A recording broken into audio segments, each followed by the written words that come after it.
Welcome back to drama tour. Dramas ഇഷ്ടപ്പെടുന്നവരാണ് നിങ്ങളെങ്കിൽ തീർച്ചയായും ഈ ചാനൽ സബ്സ്ക്രൈബ് ചെയ്യുക. ബാൻമാൻ്റെ പെട്ടികളിലെ സാധനങ്ങൾ സൂക്ഷ്മമായി പരിശോധിക്കുകയാണ് സെങ്കാവോ. ഇത് ഇഷ്ടപ്പെടാതെ ഷിയാക്കി താഴേക്ക് വരുന്നു. ഷെൻസേക്കിയും ഷിയാക്കിയും ഒന്നിച്ചുള്ള ഒരു പഴയ ചിത്രമുള്ള മാല ആ പെട്ടിയിൽ കാണുന്നതോടെ അത് മറ്റുള്ളവർ കാണാതിരിക്കാൻ ഷിയാക്കി ശ്രമിക്കുന്നു.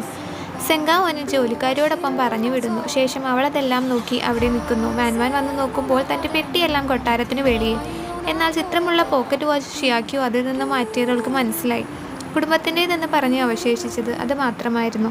അവൾ ഷെൻ ഹോസ്പിറ്റൽ സ്ഥിതി ചെയ്തിരുന്ന സ്ഥലത്ത് പോയി പഴയ കാര്യങ്ങൾ ഓർത്തെടുത്തു. അച്ഛനും അമ്മയും മരിച്ചതെല്ലാം അവളുടെ മനസ്സിൽ തെളിഞ്ഞു വന്നു.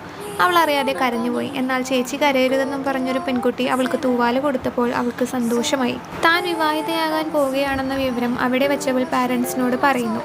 തൻ്റെ മനസ്സുകൊണ്ട് തിരിച്ചെത്തിയ അവൾ പോക്കറ്റ് വാച്ചുമായി നിൽക്കുന്ന ഷിയാക്യുവിനെ കാണുന്നു. അവളുടെ കയ്യിൽ നിന്നും അത് വാങ്ങിയെടുക്കുന്നു.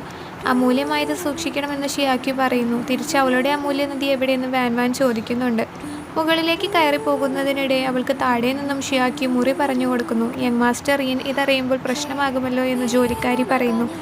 വാൻവാൻ യിൻഹെങ്ങിൻ്റെ മുറിയിലെത്തുന്നു. ഇരുവരും തങ്ങളുടെ മനസ്സിലിരിപ്പ് പുറത്ത് പറയുന്നു. വിവാഹത്തെക്കുറിച്ച് സംസാരിക്കുന്നു. യിൻഹെങ് പുറത്ത് പോയപ്പോൾ വാൻവാൻ വസ്ത്രം മാറുന്നു. നിനക്കെന്നെ സിസ്റ്റർ എന്ന് വിളിക്കണ്ടല്ലോ, എന്നാൽ പിന്നെ ആൻഡ് എന്ന് വിളിക്കെന്ന് ഷിയാക്യുവിനെ മനസ്സിൽ വിചാരിച്ചവൾ പറയുന്നു. ലിതുവിലേക്ക് വെങ് ഫാമിലി യിൻ ഫാമിലിയെ ക്ഷണിക്കുന്നു. യിൻഹെങ്ങിനോടൊപ്പം വാൻവാൻ പോകുന്നു. എന്നിട്ട് ഇതാണ് തൻ്റെ ഫിയാൻസി എന്ന് എല്ലാവർക്കും പരിചയപ്പെടുത്തി കൊടുക്കുന്നു. വെങ് ഫാമിലിയിലെ യുവാനുമായി യിൻഹെങ്ങിൻ്റെ വിവാഹം നിശ്ചയിച്ചിരുന്നത് ഓർമ്മയില്ലേ?